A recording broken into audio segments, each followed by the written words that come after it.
আমরা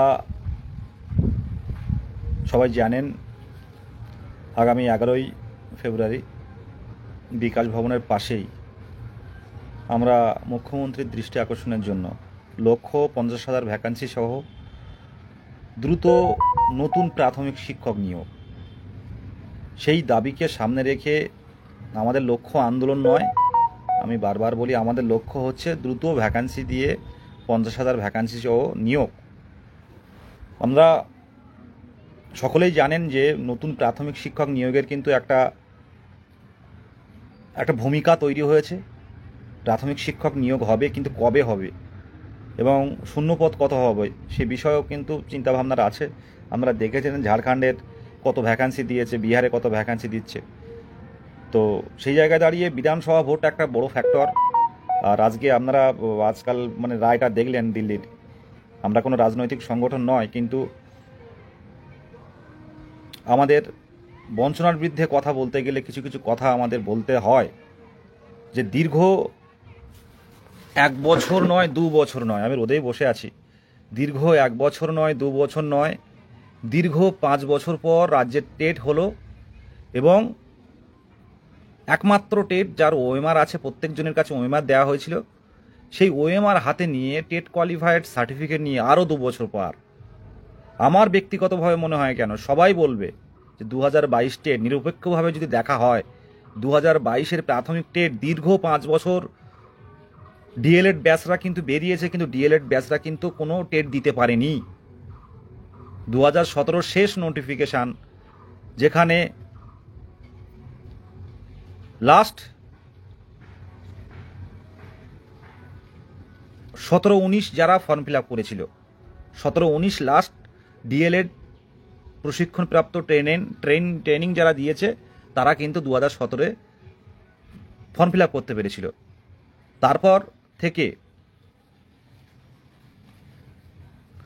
থেকে কিন্তু কেউ ফর্ম ফিল আপ করতে পারেনি। সেই জায়গায় দাঁড়িয়ে এই যে 5টা বছর যে ডিএলএড ব্যাচগুলো কিন্তু বেরিয়েছে, তারা কিন্তু কেউ টেটে বসতে পারেনি। এটা একটা দীর্ঘ বঞ্চনার শিকার, যেখানে সুপ্রিম কোর্টে গিয়ে যেখানে পর্ষদের অ্যাডভোকেট পরিষ্কার জানাচ্ছে যে এবার থেকে প্রত্যেকবার টেট নেওয়া হবে, আগে বলতে প্রত্যেকবার টেটটা ম্যান্ডেটরি নয়, এক এক সময় এক এক রকম কথা বলে এসছে। সে যাই হোক, এইসব বিষয়ে যাচ্ছি না। উত্তীর্ণ যারা আছে সকলের নিয়োগের দাবি প্রথমে ছিল, এখনও একই রকম থাকছে, কারণ দীর্ঘ বঞ্চিত অনেকেই কোয়ালিফাই করেছে, যাদের বয়স অলরেডি নেই। তারা বর্তমানে যে নতুন করে যারা ডিএলএড বা যারা করোনার সময় মাধ্যমিক উচ্চ মাধ্যমিক পাশ করে যারা কোয়ালিফাই করেছে, তাদের সাথে এরা কম্পিটিশনেও পারবে না। একমাত্র পথ হচ্ছে নতুন করে বড় একটা ভ্যাকান্সি না দিলে কিন্তু কোনো দিকে এক শ্রেণী বঞ্চিত থেকে যাবে, নতুনরাও থাকবে, নতুনরাও বঞ্চিত হবে যদি ভ্যাকান্সি না থাকে। অনেকে দেখেছেন 26-27 করেও কিন্তু অনেকে কিন্তু 2017-র মেরিট লিস্টে কিন্তু ঢুকতে পারেনি। তো সেই জায়গায় দাঁড়িয়ে মোট কথা হচ্ছে কি, গতবারের 2022-এর রিক্রুটমেন্টে আপনার মেরিট যে কত বেশি 35 হোক আর 33 হোক সেটা ফ্যাক্টর নয়, এটা সম্পূর্ণরূপে নির্ভর করে ভ্যাকান্সির উপরে। তো সেই জায়গায় দাঁড়িয়ে এই লক্ষ্যগুলো একমাত্র মুখ্যমন্ত্রীর সামনে আনতে হবে। আমাদের যে লক্ষ্য, আমাদের যে বঞ্চনার কথা, সেটা বিভিন্নভাবে আমরা আনার চেষ্টা করছি। তবে ভাবতে হবে ছাত্রদের নিয়ে, ভাবতে হবে চাকরি প্রার্থীদের নিয়ে, কেন আন্দোলন করছে এর গোড়াটা বুঝতে হবে, যে আন্দোলনটা কেন হচ্ছে, তাদের কথা কি, সবাই সব কিছু জানেন। আমরা একটা জায়গা পেয়েছি, খুব খারাপ লাগে যে 5 ঘন্টার জন্য আমরা ধর্ণা দেব, তার জন্য কোর্ট থেকে পারমিশন নিতে হচ্ছে, পুলিশ দায়িত্ব নিতে পারছে না, এটা খুব লজ্জাজনক ব্যাপার। সেই জায়গায় দাঁড়িয়ে আমি চাইব উত্তীর্ণ যারা আছে তারা শান্তিপূর্ণভাবে আসুন। আপনাদের যে স্টলগুলো বলা ছিল, লাগছে যে শিল্পর কথা বলা ছিল, আপনাদের টেট কোয়ালিফাইড, কেউ এমএ কোয়ালিফাইড, কেউ বিএসসি কমপ্লিট করেছেন, করে আপনারা বিভিন্ন মাধ্যমে আমাদের মুখ্যমন্ত্রীর দৃষ্টি আকর্ষণের জন্য যে টেলিগ্রাম মিটিং হলো, আপনারা জানেন ভালো করে, যে বিভিন্ন স্টলগুলো আমরা দিতে পারি। বিভিন্ন স্টল, চায়ের দোকান, ঘুগনি, তারপর আপনার ছোলা মুড়ির দোকান, এইসব প্রত্যেকটা যে আমরা দীর্ঘদিন অপেক্ষা করে টেট দিলাম, 5 বছর অপেক্ষা করার পর টেট দিলাম, উত্তীর্ণ হয়ে আরও 2 বছর পর কেউ এমএসসি, কেউ বিএসসি, কেউ বিএ, কেউ এমএ, কেউ ডিএলএড, আবার কেউ আলাদা করে বিএডও কমপ্লিট করেছে। এর মধ্যে টেট কোয়ালিফাই করলাম, প্রশিক্ষণপ্রাপ্ত হয়ে টেট কোয়ালিফাই করলাম, তারপরে এখন চা মুড়ির দোকান, তারপরে এখন ঘুগনি রুটির দোকান, এগুলো ভালো হয়তো ইনকাম হবে, কিন্তু এই এতদিন 5 বছর যোগ 2 বছর 7 বছর অপেক্ষা করে এখন কি আর চায়ের দোকানে মন দাঁড়াবে? তো এগুলো বিভিন্নভাবে ফুটিয়ে তুলতে হবে। মোট কথা, আমরা কোনো রাজনৈতিক সংগঠন নয়, আমরা হবু শিক্ষক আগামী দিনের, এবং শিক্ষকতার যে যোগ্যতা নির্ধারণ পরীক্ষা, সেটা কিন্তু অলরেডি এনসিটি গাইডলাইন মেনে যে পরীক্ষা হয়েছে তা কোয়ালিফাই করে আছি। সুতরাং আমরা আমরা আমাদের পিসফুলি যে ডেমনস্ট্রেশন, এটা সুন্দরভাবে ফুটিয়ে তুলব। ছোটো ছোটো স্টল দেওয়া হবে, আপনারা যারা দেবেন কমেন্ট করতে পারেন, যারা স্টল দেবেন সেটা আপনাদের সামনে লিখে নিয়ে আসবেন প্লাকার্ড দিয়ে, যে আমি এই মনে করুন রাম মণ্ডল MA BA DLED TET qualified, এরকম পরপর কাগজে লিখে নিয়ে আসবেন, নিয়ে সেটা সামনে এরকম ঝুলিয়ে রাখবেন, স্টল নাম্বার এত বলে। একটা প্রতীকী একটা প্রতিবাদ, যে দীর্ঘ 5 বছর আমাদের প্রতিশ্রুতি দিয়ে রেখেছিলেন, মানে 5 বছর অপেক্ষা করেছিলাম, টেট কোয়ালিফাই করলাম রাত জেগে পড়াশুনো করে, তারপর আমরা দ্রুত রেজাল্ট পাবলিশ করে প্রতিশ্রুতি দিয়ে রাখলেন যে টেট পাস কেউ বসে থাকবে না, বছরে 2বার নিয়োগ হবে। কিন্তু 2 বছর পেরিয়ে গেল, নিয়োগ তো দূর, আমাদের নিয়ে কোনো পদক্ষেপ নিলেন না। আর আইনি জটিলতার কথা বলছেন, আইনি জটিলতা যেগুলো হয়েছে কাদের কারণে হয়েছে সে বিষয়গুলো আগে ক্লারিফিকেশন দরকার। কিন্তু আমাদের একটা কথা আছে না, যে ছোটো মুখে বড় কথা হয়ে যায়, তার ব্যাপারটাই এই ক্লারিফিকেশন আমরা চাইলে, আমরা যেহেতু প্রাথমিক শিক্ষক, আমাদের এত বড় কথা মানায় না, যে আইনি জটিলতাগুলো তৈরি হচ্ছে কি কারণে আইনি জটিলতাগুলো কেন আসছে, কোথাও না কোথাও কোনো না কোনো নিয়ম ভায়োলেট করা হয়েছে বলেই তো আজকে জটিলতা। তো এইসব বিষয়ে যাব না। আমাদের সত্যি কথা বলতে কি, জুনের আগে কিন্তু আমাদের নোটিফিকেশান আনতে হবে, মার্চ এপ্রিলের মধ্যে নোটিফিকেশান আনতে হবে। মে জুন তো বেশি হয়ে গেল, এটা কিন্তু মাথায় রাখবেন। প্রত্যেকের উদ্দেশ্যে বলি, একটা নির্বাচিত সরকার, তাদের দায়িত্ব কর্মসংস্থান দেয়া। আপনারা উত্তীর্ণ হয়েছেন, তারপরও রাজপথে নামেন না, বারবার বলতে হয়। এটা আমি কেন জানি না, এটা কেন নামতে হয়, বলতে হয় বারে বারে, রিকোয়েস্ট করতে হয় কেন, গ্রুপ মিটিং করতে হয়, জেলা মিটিং করতে হয়, 23 জেলার একসাথে মিটিং করতে হয়, প্রত্যেকটা অ্যাডমিনদের বলতে হয়, কিন্তু কেন? প্রত্যেকের উদ্দেশ্যে বলবো, হ্যাঁ, ডিএলএড কেন করানো হচ্ছে, একদমই তাই। ডিএলএড প্রশিক্ষণ নিতে গেলে একটা বেসরকারি কলেজে, সেগুলো কারা, বেসরকারি কলেজে রেজিস্ট্রেশন কারা দিচ্ছে? West Bengal board of primary education. কলেজগুলো বাড়ানো হচ্ছে, ডিএলএডটা কী কারণে? যদি না টেট হয় প্রত্যেক বছর, যদি না সেই টেট উত্তীর্ণদের নিয়োগ না হয়, এটা বলতে হবে, প্রতিবাদের ভাষা তুলতে হবে। এখানে আমরা নিজের স্বার্থে আসবেন, কে এলো, কে কোন গ্রুপে থাকলো, কে থাকলো না, এটা ফ্যাক্টর নয়। যদি নিজেকে বঞ্চিত মনে করেন, রাজপথে আসুন। এখানে কোন গ্রুপ কোথায়, কার বাড়ি কোন ডিস্ট্রিক্টে, এটা ফ্যাক্টর নয়। ইউটিউব দেখে আসুন, ফেসবুক লাইভ দেখে আসুন, শিয়ালদায় 10টার মধ্যে ঢুকুন, 10:30টার মেট্রো কিন্তু আমরা ধরবো। যেহেতু ওখানে একটা স্টল দেওয়ার চিন্তাভাবনা প্রত্যেকেরই আছে, আপনারা যারা দেবেন একটু কমেন্ট করতে পারেন, পরে আমরা কমেন্ট দেখে নেব, কমেন্ট এবং জেলার নাম, তারপরে আমরা হোয়াটসঅ্যাপে কন্ট্যাক্ট করে কী স্টল দেবেন, কী করতে হবে, সব বিষয় বলে দেবো। স্টল কিন্তু দিতে হবে। আমরা টেবিল যদি না পারি, আপনারা বাড়ির থেকে যদি কোনো ওই পাকাটি বা কঞ্চি জাতীয় কোনো একটা স্টেজ একটা মতো করে তার উপর রাখলেন, কেউ চপ শিল্প করবে, কেউ চা শিল্প করবে, কেউ ছোলা মুড়ি বাদাম, কেউ মুড়ি মাখা, এগুলো কিন্তু করবে, ওটা দেখাতে হবে। আমরা মানে আমাদেরকে বলা হয়েছিল বসে থাকবে না, সবাই চাকরি পাবে, কিন্তু এতদিন পর্যন্ত বসে থাকার পর এখন যদি বলে 10 লক্ষ শূন্যপদ আছে, বিভিন্ন সরকারি দপ্তরে 10 লক্ষ শূন্যপদ, এখন বলছে চাকরির পিছনে, চাকরির প্রসেসটা অনেক, চাকরির প্রসেস অনেক, তো চাকরির পিছনে না ছুটে এতে ভালো ইনকাম। তো আমার কথা, আমি বেশি কথা বলবো না, অনেক কিছু বলতে পারি, আবার কিছু বলতে পারি না। আমার কথা হচ্ছে 10 লক্ষ শূন্যপদ আছে, প্রাথমিকে 50,000 শূন্যপদ রয়েছে।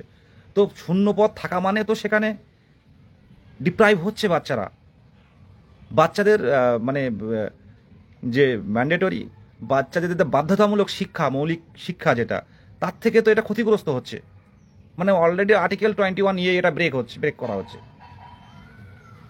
এটা বললেও অনেক কথা, মানে যে মুখে শুনতে পাচ্ছি 10 লক্ষ শূন্যপদ আছে সরকারি দপ্তরে, সেই একই মুখে শুনতে পাচ্ছি যে একটা সরকারি পরীক্ষায় অনেক প্রসেস থাকে। তো আমাদের সে কথার ভিত্তিতেই বলছি, আমরা কিন্তু প্রসেসে পেরিয়ে এসেছি। আমাদের যে প্রসেস থাকে, আপনার 50% না হলে আপনি ডিএলএড করতে পারবেন না, অনেকেই তো করতে পারছে না 50% নেই বলে। আর হচ্ছে আপনার ডিএলএড কোয়ালিফাই করলে আপনি টেট মানে আপনি ইন্টারভিউয়ে আসতে পারবেন না, কারণ আপনার টেট উত্তীর্ণ হতে হবে, টিচার এলিজিবিলিটি টেস্ট উত্তীর্ণ হতে হবে। ফার্স্ট পার্ট কিন্তু আপনার 50% নাম্বার এসেছে হায়ার সেকেন্ডারিতে।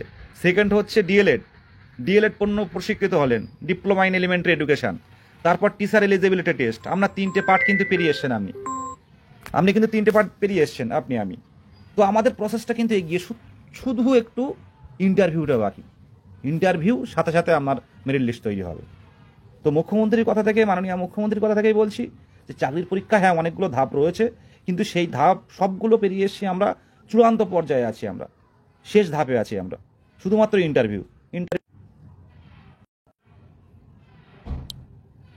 তো ফোন আসে, সরি ফোন এসেছিল, যাই হোক এই জায়গাগুলো চলে এসছে। এবার অনেকেই দেখতে পাচ্ছি যে অনেকেই ভেঙে পড়ছেন। আমি দেখতে পাচ্ছি অনেকেই আছেন যারা, আমার উত্তরবঙ্গে কথা হচ্ছিল একটু আগে, দাদা অনেকেই আসতে চাইছেন, আগে যারা আসতে চাইছিল। আমি একটাই কথা বলবো যে আপনার লক্ষ্য ঠিক রাখুন, লক্ষ্যটা ঠিক রাখুন। অনেকেই কিন্তু স্থির যে আমি যাব, এবং জিনিসপত্র কিন্তু অলরেডি গুছিয়ে ফেলেছে যে আমি স্টল দেবো, ওখানে চাকরি পাবো আমরা। কিন্তু এই সব দিনের কথা মনে পড়বে, এই 11 তারিখটা কিন্তু আর জীবনে ফিরবে না। লড়াইটা প্রত্যেকেই করুন, সামনে আসুন। যারা 26,000, যাদের চাকরি যাওয়ার অবস্থা তৈরি হয়েছে, তারা 26,000 থেকে একজনও বাদ যায় না, প্রত্যেকেই পথে নামে। অনেক আছে, অনেকে ছোট্ট বাচ্চা নিয়ে কিন্তু চলে আসছেন, যার চাকরিটা চলে যেতে পারে, কিন্তু আপনি চাকরি পাবেন আর তাদের চাকরি চলে যাবে, এটা মাথায় রাখবেন। চাকরি চলে যাওয়াটা কিন্তু অনেক চাপের, কিন্তু চাকরি পাওয়াটা কিন্তু অনেক কঠিন। মানে সেই ইন্টারভিউ একটা প্রশ্ন আছে না, দরকার আর প্রয়োজনের মধ্যে পার্থক্য কি? আপনারা সবাই জানেন বলতে গেলে, যে দরকার আর প্রয়োজন। আমার একটা অনলাইন ক্লাসের জন্য একটা ভালো মোবাইল প্রয়োজন, আর দরকার মানে এখন আমার মাথার যন্ত্রণা করছে, একটা ওষুধ দরকার। এই দরকার আর প্রয়োজন আমি যেটুকু জানি। তো আমাদের চাকরিটা কিন্তু প্রয়োজন, দরকার না। এটা লং লাইফের জন্য, ফিউচারের জন্য কিন্তু প্রয়োজন, দরকার নয় চাকরিটা। এটুকুই বলার, প্রত্যেকের উদ্দেশ্যে বলবো, তৈরি থাকুন। যারা বেসরকারি কাজ করেন, যারা বিভিন্ন অফিসে কাজ করেন, আসুন। আর যারা টিউশনি পড়ান, ওই দিনটা ফাঁকা রাখুন, 10টায় শিয়ালদায় আসুন, 10টা 10:30টার মেট্রো ধরবো আমরা। যারা উত্তর 24 পরগনা এই সাইড থেকে যাবে, আপনারা বিধাননগর মানে সব শিয়ালদায় আসুন, শিয়ালদা মেট্রো থেকেই আমরা একসাথে বেরোবো ওখান থেকে। সবাই শিয়ালদায় জমায়েত করুন। আর রিকোয়েস্ট করছি, একদম ফুললি রিকোয়েস্ট করছি যে স্টলগুলো দিন। গতবারে আমাদের পূর্ব বর্ধমান থেকে ব্রহ্মা, ও সারা গায়ে মুখে কালি মেখে এসেছিল, কালো গেঞ্জি পরে এসেছিল। তো এই সব দেখাতে হবে যে আমরা শিক্ষক হয়ে কেন রাজপথে নামতে হবে, আমাদের সমস্যাটা কোথায়। আমরা নিজের জায়গা থেকে সবাই তো, আমরা যেহেতু শিক্ষক, আজ বাদে কাল আমরা স্কুলে ঢুকবো, তো হাতের কাজটা কিন্তু জরুরি। প্রত্যেকেই কিছু না কিছু করে নিয়ে আসবেন, কিছু না কিছু আলাদা করে হয়তো কেউ বলছে না, আমরা কেউ বলছি না, কিন্তু প্রত্যেকেরই কিন্তু এটা দায়িত্বের মধ্যে পড়ছে, রেসপন্সিবিলিটির মধ্যে পড়ছে। কে আসলো কে আসলো না, কে কোথায় আছে বা নেই, এটা ফ্যাক্টর নয়। আপনার নিজের জন্য আসবেন। লড়াইটা আমিও যেমন চাকরি করবো, আপনিও করবেন।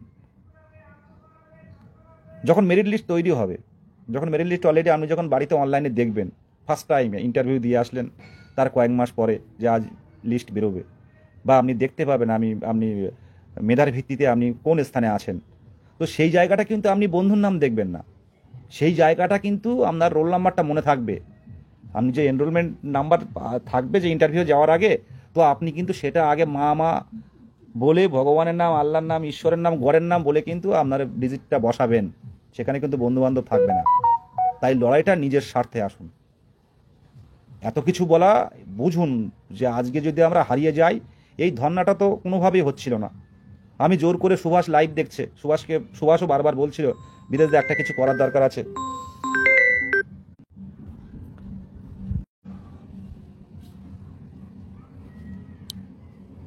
হ্যাঁ, বিদেশে কিছু একটা করতে হবে। আমরা মিছিল করতে চেয়েছিলাম, কিন্তু মাধ্যমিক পরীক্ষা বলে মিছিলের পারমিশন হতো না। তো আমরা সেই দিনই আমি সুভাষকে বললাম, সুভাষচন্দ্র বাগ আমাদের হবু শিক্ষক, তো আজকেই তোমার কিন্তু অ্যাপ্লিকেশন জমা দিতে হবে যে করে হোক, যেহেতু ও কলকাতার পাশাপাশি থাকে। তো ওই দিনই বেরিয়ে গিয়ে কিন্তু অ্যাপ্লিকেশন, এবং পরবর্তীকালে আমরা প্রসেস করে ঐক্যমঞ্চের পক্ষ থেকে প্রসেস তৈরি করে কিন্তু এই পারমিশনটা নিয়ে এসেছি। তাই বলবো এর পিছনে কিন্তু অনেকের কষ্ট আছে, এর পিছনের পরিশ্রম আছে। যে এই জায়গাটা হয়তো 5 ঘন্টার জন্য হয়েছে, কিন্তু কলকাতা হাইকোর্টের থেকে পারমিশন ছিনিয়ে নিয়ে আসাটা কিন্তু কষ্টের। আপনারা হয়তো ভাবেন যে নর্মালি 5 ঘন্টা এমনি হয়ে যাবে, কিন্তু এমনি গেলে আপনার পুলিশ অ্যারেস্ট করে থানায় বসিয়ে নিয়ে রাখবে সারাদিন, কিন্তু এক্ষেত্রে কিন্তু পুলিশ কিছুই করবে না। তো জায়গাটা বুঝতে হবে, অনেক পরিশ্রমের ফলেই কিন্তু এই জায়গাটা আমরা পেয়েছি। আর আপনারা ঘুগনি, পরোটা, মুড়ি, বাদাম এগুলো আনবেন, আমরাই সবাই কিনে কিনে ওখানে খাবো। আর মানে কিনে কিনে আমরাই করবো, অসুবিধা নেই। আমরা সবাই সাহায্য করব, যাদের যা খরচ হবে। প্রত্যেকে আসুন। আর কিভাবে ফুটিয়ে তোলা যায় বঞ্চনার প্রতিবাদ, এগুলো কিন্তু প্রত্যেকেরই করতে হবে। বঞ্চনার বিরুদ্ধে প্রতিবাদে প্রত্যেকেই একটা না একটা ইনোভেটিভ আইডিয়া রাখুন। প্রত্যেকের উদ্দেশ্যে বলছি, আজই করুন, আর সময় পাবেন না, কাল আর সময় পাবেন না, আজ রাতের মধ্যে তুলে ধরুন। যারা গান জানেন, গানের মাধ্যমে তুলে ধরুন যে আমাদের যে বঞ্চনার বিরুদ্ধে, প্রতিবাদের ভাষা একটা গান কিন্তু একটা বড় জায়গা আমরা দেখেছি এর আগে বিগত দিনে। এটুকুই বলার। ভালো থাকবেন প্রত্যেকে ভালো থাকবেন। আমি রোদে বসে গেছি, একটু ছাওয়ায় বসেছিলাম, কিন্তু এখন ডাইরেক্ট রোদ আসছে, ফোনটা গরম হয়ে গেলে বন্ধই হয়ে যাবে। ভালো থাকবেন। আস্তে আস্তে চলো, আর পারলে ঘরে গিয়ে আমাদের নামে অনেক এ করবে। হ্যাঁ মা, করবো তো। খেতে তুমি ধারে চলে যাচ্ছ কেন? ধারে চলে যাচ্ছ কেন? মাঝখানে এসো, মাঝখানে যাও। হ্যাঁ ওরম কালী বুঝার যে হাত ঠেকাচ্ছে না। ঠিক আছে,